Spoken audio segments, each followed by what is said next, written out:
Hello दोस्तों, welcome to Arjun warrior education channel. Arjun warrior education channel में आपका स्वागत है। आज हम लोग इलेक्ट्रीशियन ट्रेड चैप्टर 2 इल्यूमिनेशन का एमसीक्यू लगाएंगे। चलिए देखिए फर्स्ट क्वेश्चन क्या कर रहा है।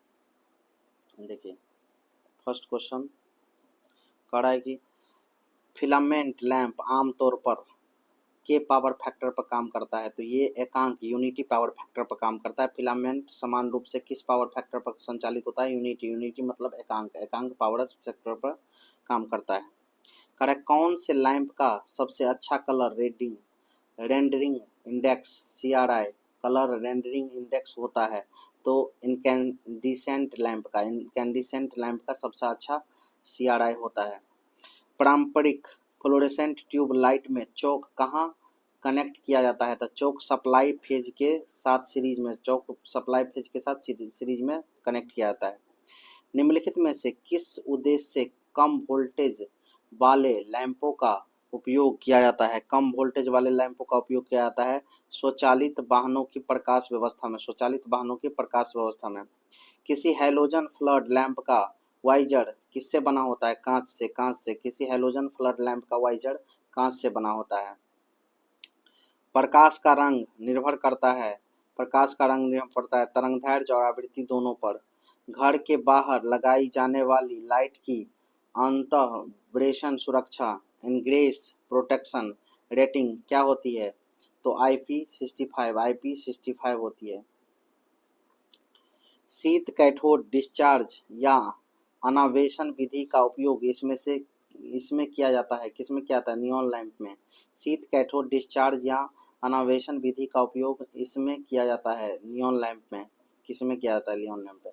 नियॉन साइन नली के 12 mm व्यास से प्रवाहित होने वाली धारा होती है 20 मिली एम्पियर। 12 mm व्यास से कितने? 20 मिली एम्पियर धारा प्रवाहित होगी। करा कि एक कॉम्पैक्ट फ्लोरेसेंट लैंप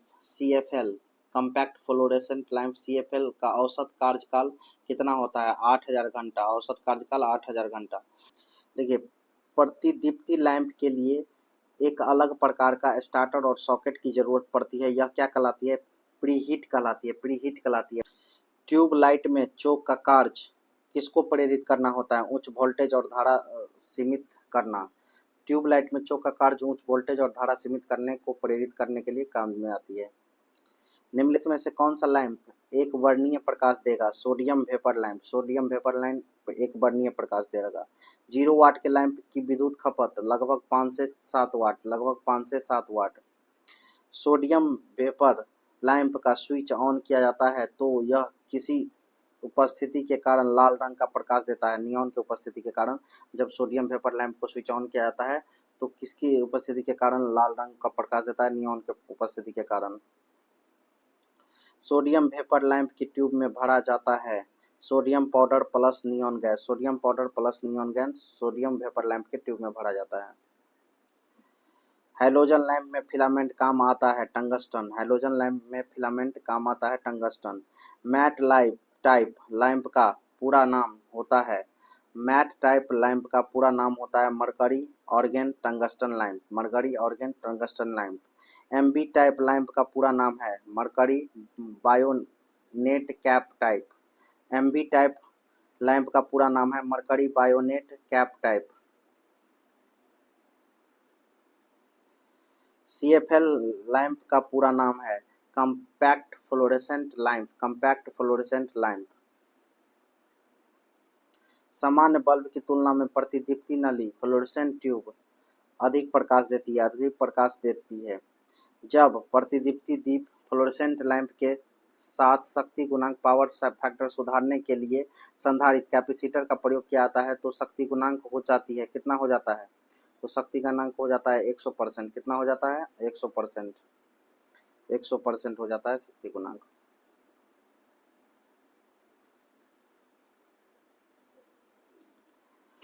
छोटे बल्बों की एक लड़ी में 5 समांतर पथ है और उन्हें केवल एक फ्लैशर बल्ब को नियंत्रित करना है तो फ्लैशर बल्ब का धारा का मान होगा एक बल्ब की धारा के मान का 1/4।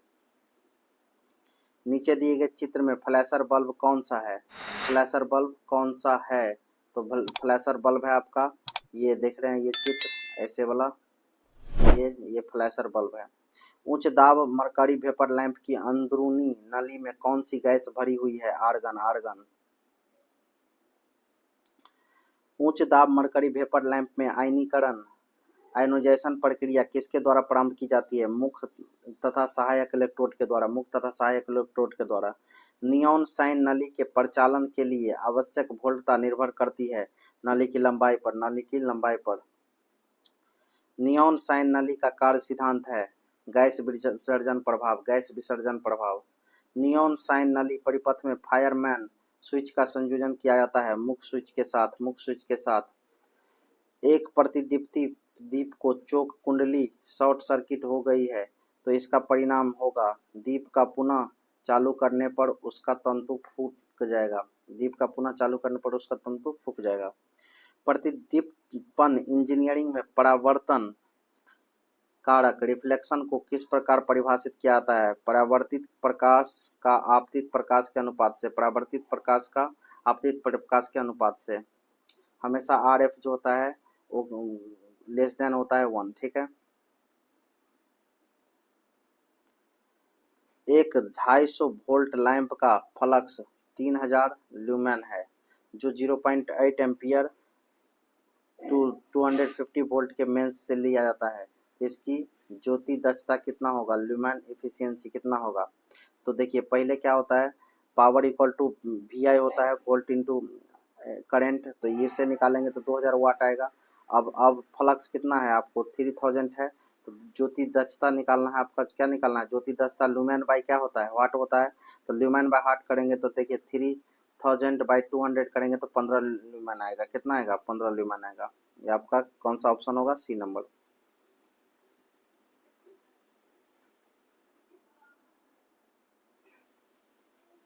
किसी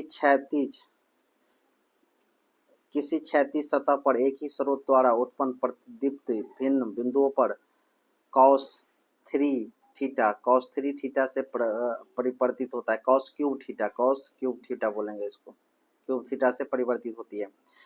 किस रंग की तरंगदैर्घ्य पीले तथा नीले रंग के प्रकाश के मध्य होती है? हरा रंग पीले तथा नीले रंग के प्रकाश के मध्य होती है। प्रदीपन के अध्ययन के अंतर्गत आता है लाइटनिंग सिस्टम की डिजाइन तैयार करना। लाइटनिंग सिस्टम की डिजाइन तैयार करना। एक कैंडला की ज्योति तीव्रता वाले किसी प्रकाश स्रोत द्वारा इकाई घन कोण में उत्सर्जित ज्योति फ्लक्स कहलाता है एक लुमेन कहलाता है। किसी सतह का प्रदीपन है स्रोत से इसकी दूरी के वर्ग का व्युत्क्रमानुपाती। स्रोत से इसकी दूरी का वर्ग का व्युत्क्रमानुपाती। ठीक है।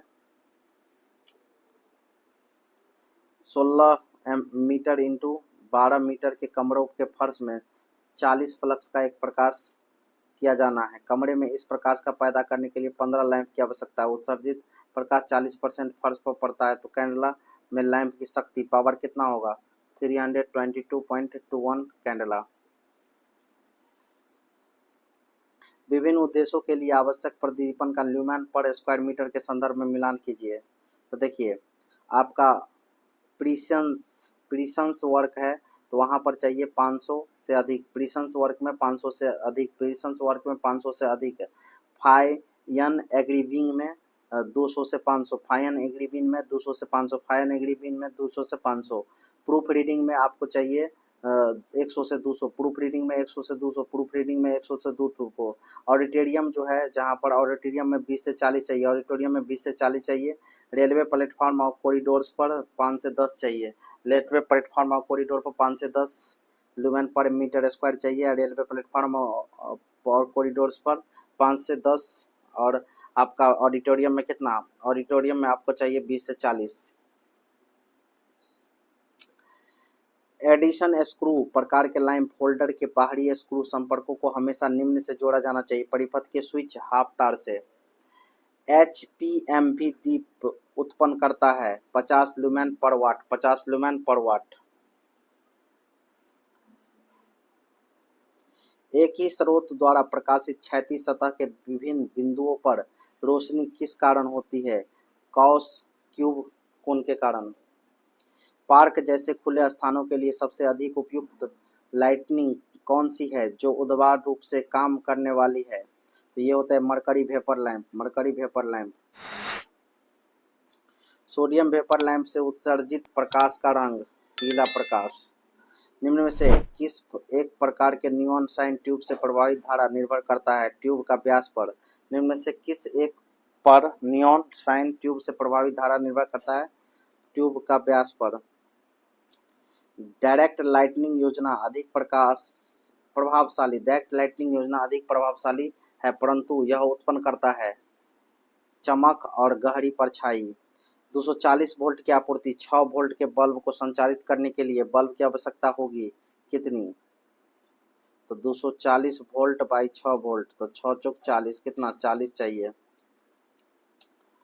ल्यूमेन क्या है।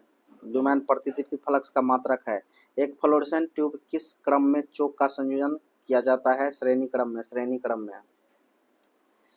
नियॉन साइन ट्यूब की आयु होती है 10,000 कार्य घंटे।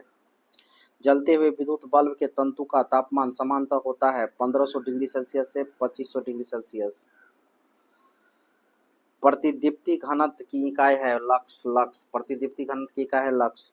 प्रतिदीप्ति की इकाई क्या होती है, लक्स होती है। ल्यूमेन पर वाट दीप्त दक्षता है। ल्यूमेन पर वाट इक्वल टू दीप्त दक्षता है, एफिशिएंसी है।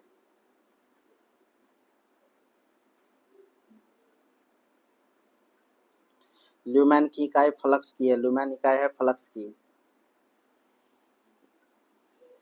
HPMV लैंप 125 वाट 250 वोल्ट के लिए पावर फैक्टर बढ़ाने तो कितनी कैपेसिटी का कैपेसिटर लगाया जाएगा। तो ये लगा जाएगा आपका 10 μF। नियॉन लैंप टेस्टर में प्रतिरोध सीरीज में जोड़ा जाता है 2000 ओम का। रात्रि के समय फ्लोरेसेंट ट्यूब स्विच बंद करने के बाद भी रोशनी देती है, जिसका कारण है स्विच से फेज नियंत्रित न होना। 3 वोल्टता के कितने बल्ब 200 वोल्ट स्रोत से के साथ श्रेणी क्रम में संयोजित किया जा सकते हैं, जिससे कि उनका परिचालन सुरक्षित रहे। 3 वोल्टता के कितने बल्ब 200 वोल्ट स्रोत से के साथ श्रेणी क्रम में संयोजित किया जा सकते हैं, जिससे कि उसका परिचालन सुरक्षित रहे। तो ये आपका 200 बाई लगभग 3 से डिवाइड करेंगे तो 3 छक्के 18 और ये कितना बचेगा 3 छक्के 18.66 लगभग 67 को। प्रदीप्ति दीपों में नवीनतम प्रकार का दीप कौन सा है। रैपिड स्टार लैंप नवीनतम प्रकार का दीप है। उच्च दाब mercury vapour lamp neutral voltage पर बनाए जाते हैं 250 से 500 वोल्टेज पर। नियॉन साइन नली द्वारा उत्पन्न प्रकाश का रंग निर्भर करता है नली में भरी गैस पर। करा कि 10 वोल्ट 100 मेगा एम्पियर के 25 बल्ब श्रेणी क्रम में 250 वोल्ट स्रोत के आर पार संयोजित किए गए हैं। प्रत्येक बल्ब में से प्रवाहित होने वाली धारा कितना होगा। प्रत्येक बल्ब से कितना धारा प्रवाहित होगा ये पूछा है आपसे। कितना बल्ब है आपका 25 बल्ब है और कितना एम्पियर से है, तो ये 0.1 एम्पियर धारा प्रवाहित होगी।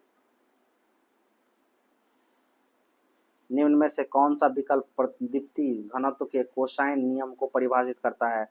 तो E इक्वल टू प्रतिदीप्ति घनत्व E equal to 1/d² cos theta. एक 200 वोल्ट के बल्ब गर्म प्रतिरोध 625 ओहा है, तो इसका धारा अंकन कितने एम्पियर और वोल्टेज अंकन कितने वाट होगा। धारा कितना एम्पियर और वोल्टेज कितना वाट होगा। ये होगा 0.4 एम्पियर धारा होगा, 100 वाट होगा। एक प्रतिदीप्ति दीप जलता बुझता है, दीप को क्यों तुरंत बंद कर देना चाहिए। दीप के तंतु फूक न जाए। गैस विसर्जन लैंप कुछ समय अंतराल के बाद पूरी दीप्ति से जलते हैं। निम्न में से लैंप्स में से किस लैंप में अन्य की अपेक्षा अधिक समय देरी पैदा करती है। सोडियम वेपर लैंप 10 से 15 मिनट। निम्न का मिलान कीजिए।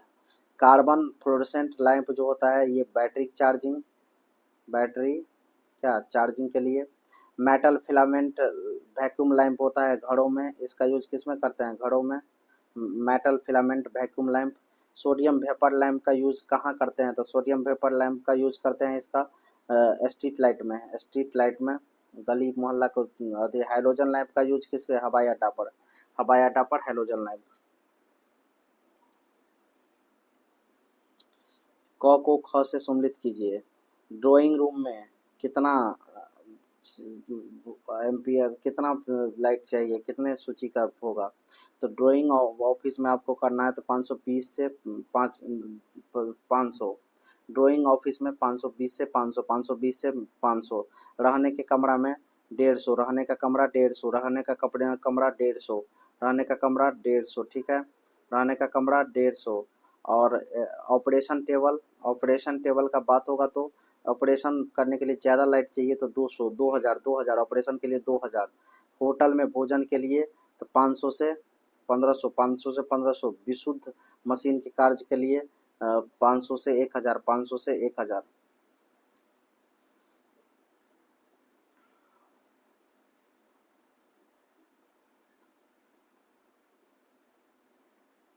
सम्मिलित कीजिए। ये तो टोटल कितना है? 10 ठो है, ठीक है। देखिए कड़ा की सम्मिलित कीजिए तो लैंप का निपुणता जो है वो आपका क्या होता है? ल्यूमेन प्रति वाट में मापते हैं। लैंप का निपुणता ल्यूमेन प्रति वाट में मापते हैं। लैंप का निपुणता ल्यूमेन प्रति वाट में मापते हैं, ठीक है। आर्क लैंप जो होता है आपका, आर्क लैंप कार्बन रॉड होता है। आर्क लैंप में क्या होता है? कार्बन रॉड होता है। आर्क लैंप में कार्बन रॉड होता है। आर्क लैंप में क्या होता है? कार्बन रॉड होता है। इसके बाद आर्क लैंप में कार्बन रॉड हुआ। इनकैंडिसेंट लैंप, इनकैंडिसेंट लैंप में फिलामेंट होता है। इनकैंडिसेंट लैंप में फिलामेंट होता है। इनकैंसिडेंट लैंप में क्या होता है? फिलामेंट होता है, ठीक है। इनकैंसिडेंट लैंप में फिलामेंट होता है। इसके बाद फ्लोरेसेंट लैंप, फ्लोरेसेंट लैंप में आपका फास्फोरस पाउडर होता है। फास्फोरस पाउडर होता है फ्लोरेसेंट लैंप में। चौक जो होता है आपका, चौक वो हाई रिएक्टेंस है। हाई रिएक्टेंस के लिए चौक का यूज करते हैं। हाई रिएक्टेंस के लिए किसका? हाई रिएक्टेंस के लिए चौक का यूज करते हैं। मरकरी वेपर लैंप, जब बात करेंगे किसका? Mercury vapour lamp. तो मरकरी वेपर लैंप जो होता है उसमें क्या होता है आपका? मरकरी प्लस आर्गन भरा रहता है। मरकरी प्लस आर्गन भरा रहता है। मरकरी वेपर लैंप में मरकरी प्लस आर्गन भरा रहता है, ठीक है। मरकरी वेपर लैंप में sodium vapour lamp, sodium vapour lamp में आपका, सोडियम वेपर लैंप में सोडियम प्लस नियॉन गैस भरा रहता है। सोडियम प्लस नियॉन गैस भरा रहता है। सोडियम वेपर लैंप में सोडियम प्लस नियॉन गैस भरा रहता है। कम्पैक्ट फ्लोरेसेंट लैंप में, कम्पैक्ट फ्लोरेसेंट लैंप में electric blast, electronic blast, electronic blast. Halogen lamp पे, हैलोजन लैंप का बात करेंगे जब हम किसका? हैलोजन लैंप का। तो हैलोजन लैंप में आपका होगा ये halogen gas, halogen gas halogen lamp में। डेकोरेटिव सीरीज लाइट में आपका चेजर या सिक्वेंशियल कंट्रोल, चेजर या सिक्वेंशियल कंट्रोल, चेजर या सिक्वेंशियल कंट्रोल किस में? आपका चेजर और सिक्वेंशियल कंट्रोल होगा किस में? डेकोरेटिव सीरीज लाइट में। एक लैंप का संपूर्ण ज्योति फ्लक्स 1570 ल्यूमेन है। इसकी औसत कैंडला पावर कितनी होगी? 125, 125। ग्लेयर उत्पन्न होता है अधिक प्रतिदीप्ति के कारण, दृश्य क्षेत्र में बहुत अधिक चमक होने के कारण, ए और बी दोनों। एक पूर्ण विसारक डिफ्यूज सतह वह है जो संपूर्ण आपतित प्रकाश को परावर्तित करती है, जो संपूर्ण आपतित प्रकाश को सोख लेती है, जो संपूर्ण आपतित प्रकाश को विस्तारित करती है। उपरोक्त सभी। आर त्रिज्या के अर्धगोले के केंद्र पर बना घन कोण 2 पाई, 2 पाई किसी सतह पर प्रतिदीप्ति प्रकाश स्रोत से दूरी d पर रखने के साथ से बदलती है, वो I/d²। प्रकाश तरंग के रूप में सतत विकिरित ऊर्जा कहलाती है फ्लक्स ज्योति, फ्लक्स ज्योति। किसी सतह के किसी बिंदु पर प्रतिदीपन उस सतह के प्रति इकाई क्षेत्रफल से ज्योति फ्लक्स और इसकी इकाई है लक्स, लक्स, लक्स। एक ऐसे कार्यस्थल जहां पर परिष्कृत सरल कार्य होते हैं के लिए आवश्यक प्रतिदीपन क्रमशः होगा 1500 ल्यूमन पर वर्ग मीटर स्क्वायर, वर्ग मीटर। एक ऐसे कार्यस्थल जहां पर अपरिष्कृत या अकुशल कार्य होते हैं के लिए आवश्यक प्रदीपन होगा 1000 ल्यूमन पर वर्ग मीटर। एचपीएमवी दीप का कार्यकारी सिद्धांत है गैस विसर्जन से सीधे ही विकिरण उत्पन्न होता है। प्रदीप्ति नालिका में निम्न दाब पर प्राप्त किया जाता है निम्न धारा घनत्व। यदि किसी कार्यरत प्रतिदीप्त नालिका का स्टार्टर निकाल लिया जाए तो प्रकाशित रहेगी तो वह प्रकाशित रहेगी। एचएमपीवी दीप की आंतरिक नली में भरी होती है आर्गन गैस। एचपीएमवी दीप 40 वाटेज क्षमता में उपलब्ध है, 40 से 60 वाटेज क्षमता में उपलब्ध है, 40 से 60 वाटेज।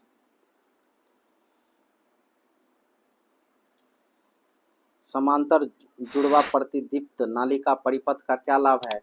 परिपथ का शक्ति गुणांक इकाई हो जाता है और ट्यूबलाइट टिमटिमाती नहीं है।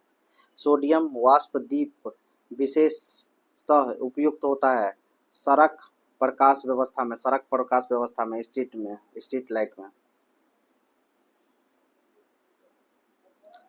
गैस विसर्जन लैंप कुछ समय अंतराल के बाद पूरी दीप्ति से जलते हैं। नीचे उल्लेखित लैंपों में से किस लैंप में अन्य लैंपों की अपेक्षा अधिक समय विलंब होता है? सोडियम वाष्प लैंप में।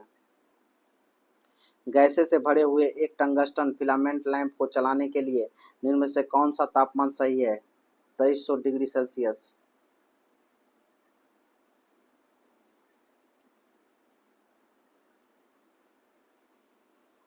जब कोई प्रतिदीप्ति दीप छोरों पर गहरा काला हो जाता है तो इसका संभावित अर्थ है स्टार्टर ठीक कार्य नहीं कर रहा है। दृश्य स्पेक्ट्रम का परास है 380 से 740 नैनोमीटर। गैस डिस्चार्ज लैंप प्रकाश का उत्सर्जन किसके माध्यम से एक इलेक्ट्रिकल डिस्चार्ज भेज सकता है? आयनीकृत गैस के माध्यम से। फ्लैशिंग परिपथ में प्रयोग किया जा सकने वाला प्रतिदीप्ति दीप है तुरंत प्रारंभी दीप, इंस्टेंट स्टार्ट लैंप।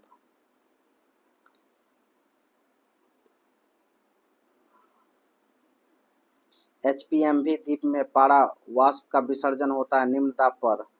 उच्च दाब पर पारा वाष्प में पारे को वाष्पित होने और दीप को पूर्ण प्रकाशित अवस्था तक पहुंचाने के लिए आवश्यक समय 4 से 6 minute. Neon sign नालिका ICDP switch का अंकन होना चाहिए 15 एम्पियर 250 वोल्ट। यदि दोषयुक्त स्टार्टर को हटा देने पर प्रतिदीप्ति नालिका प्रकाशित हो जाती है तो दोष स्टार्टर में है। प्रदीप्त नालिका के अपने पूर्ण चमक से जलने के बाद चोक का उद्देश्य प्रतिदीप्त नालिका के तंतुओं से प्रवाहित धारा को सीमित करना। जब ट्यूब लैंप को स्विच ऑन किया जाता है तो चोक से कुछ तरंगीय ध्वनि आती है। निम्न में से कौन सा इसका कारण है? ढीला कोर। चित्र में एक्स किस भाग को दर्शाता है? एक्स जो है ये वाला भाग, उसको कैथोड तंतु बोलते हैं। प्रतिदीप्ति ट्यूब लैंप के स्टार्टर को इसके होल्डर से इसके जलने के बाद हटा लिया जाता है। ट्यूब लैंप के कार्य पर क्या असर पड़ता है? ट्यूब लैंप समान रूप से जलता रहेगा। यदि किसी एसी ट्यूब के परिपथ को चौक से संपर्कित नहीं किया जाए तो ट्यूब फ्यूज हो जाएगा। निम्न नियम के अनुसार किस नियम के अनुसार जब लोड के उद्देश्य से उद्दीप्त लैंप पावर का परिकलन किया जाता है तो प्रत्येक लैंप का होल्डर के रूप में लिया जाता है 60 वाट के रूप में लिया जाता है।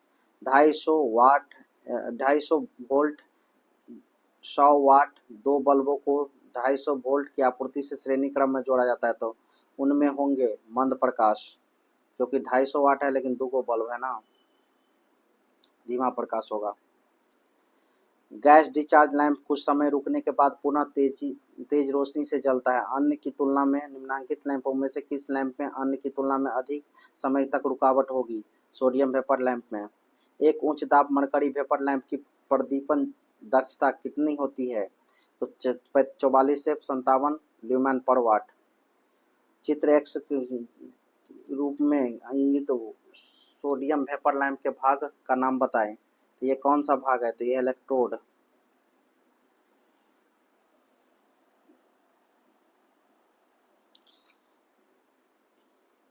सोडियम लैंप का ज्वलन वोल्टेज होता है 400 से 600 वोल्ट। चित्र में एक्स द्वारा इंगित है। इस एक्स को क्या कहते हैं? गैस और धातु वाष्प। मरकरी वाष्प लैंप में प्रतिरोधक को सहायक इलेक्ट्रोड से श्रेणी क्रम में जोड़ा जाता है। प्रतिरोधक को इससे जोड़ने का क्या उद्देश्य है? स्टार्टिंग धारा को सीमित करना। मरकरी आर्गन प्रकार के लैंपों की आयु 9000 घंटे 9000 घंटे मरकरी आर्गन प्रकार के लैंप की आयु। निम्न में से किस एक पर नियॉन साइन लैंप से प्रकाश का रंग निर्भर करता है? ट्यूब में गैस। लाइटिंग योजना में आवश्यक कुल फ्लक्स व्युत्क्रमानुपाती क्रम में निर्भर होती है खाली स्थान और ऊंचाई के अनुपात पर। चमक को रोकने के लिए वस्तु को दूर से देखना चाहिए। हाउस कारक निर्भर करता है लैंप की उम्र पर, कार्यस्थल पर किए जाने वाले कार्य पर, लैंप की सफाई के शेड्यूल पर। उपयुक्त सभी। उपभोग गुणांक निर्भर करता है कमरे के आकार पर, लैंप के खाली स्थान और ऊंचाई के अनुपात पर, छत के दीवार के रंग पर। चमक पैदा होती है लैंपों की ऊंचाई बढ़ाने पर, डिफ्यूजर्स के प्रयोग पर, प्रकाश को विशिष्ट कोण पर काटने के लिए प्रयोग होने वाले रिफ्लेक्टर पर। उपयुक्त सभी। लैंप एक रिफ्लेक्टर लगाया गया है। लैंप पर एक रिफ्लेक्टर लगाया गया है चमक को रोकने के लिए, बेहतर प्रतिदीप्ति के लिए, लैंप को सुरक्षित करने के लिए। उपयुक्त सभी। हॉस फैक्टर अनुरक्षण फैक्टर का लेखा जोखा रखता है धूल या गंदगी का प्रभाव और लैंप के प्रकाश उत्पादन में इसकी आयु के दौरान गिरावट की। तंतु के ठंडे प्रतिरोध के निम्नांतर मान की क्षतिपूर्ति करने के लिए सीरियल सेट के साथ श्रेणी में निम्न में से कौन सा संपर्कित किया जाता है? NTC thermistor. बल्ब के किसी सीरियल सेट पर फ्लैशर का प्रयोग होता है। फ्लैशर का क्या कार्य है? तो फ्लैशर का कार्य होता है परिपथ को तोड़ने और बनाने के लिए, किंतु यह कोई प्रकाश नहीं देता। एक सजावटी सीरीज लैंप संयोजन में 6 वोल्ट वाले लैंप को 240 वोल्ट एसी आपूर्ति से जोड़ा गया है, तो लैंपों की आवश्यकता की संख्या 40। प्रतिदीप्ति प्रकाश नालिका के विद्युत परिपथ के साथ श्रेणी क्रम में चौक संयोजित करने का उद्देश्य विद्युत धारा को एक उचित स्तर तक सीमित रखना। निम्न से कौन सा फिलामेंट लैंप के लिए प्रयोग नहीं हो सकता है? Nichrome filament. इलेक्ट्रिक करंट के ऊष्मन प्रभाव के सिद्धांत पर निम्नलिखित में से कार्य नहीं करता है? डीसी मोटर नहीं कार्य करता है इलेक्ट्रिक करंट के ऊष्मन प्रभाव के सिद्धांत पर, जबकि वाटर हीटर करता है, इलेक्ट्रिक केटली करता है, टंगस्टन फिलामेंट लैंप करता है। फ्लोरेसेंट ट्यूब एक निम्न दाब मरकरी लैंप है। थैंक यू फॉर वॉचिंग दोस्तों। अगर आपको ये वीडियो पसंद आया हो तो लाइक कीजिए और ऐसे ही वीडियो के लिए हमारे चैनल को सब्सक्राइब कीजिए। Thank you for watching.